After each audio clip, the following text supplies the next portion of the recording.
This will be our second actual writing of the piece, while it's the third video in doing the Rysn interlude for the second Stormlight book. We'll just get back into it. We'll note on the Phelan names here. You may have noticed if you have read the first book, or even if you haven't, not a lot of consonant or vowels in these. Lots of jumbled together consonants. They don't actually sound that way to the Phelans. They would say that there are vowels in there, they're just very soft. I do it this way because I want you to hear the words, or at least see the words, and hopefully maybe hear them as well, in the same way that someone like from Alethkar would when they see this, and there's just not a lot in between there in their estimation, which hopefully gives a little more distinctiveness to the differences between the cultures and things. Alethkar is very, very big on the consonant, vowel, consonant sort of naming paradigm, I guess, the linguistic paradigm, and so it's just a little bit of a contrast there. So we're gonna jump back into this. Sometimes remembering some of these names is a little bit tough for an American like myself who doesn't speak the language, even though I invented it.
So, second section is done.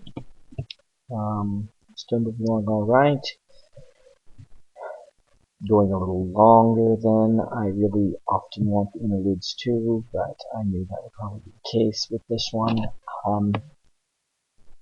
We're basically through all the introductory material now. She'll see the island starting in the next paragraph, and we will move on from there.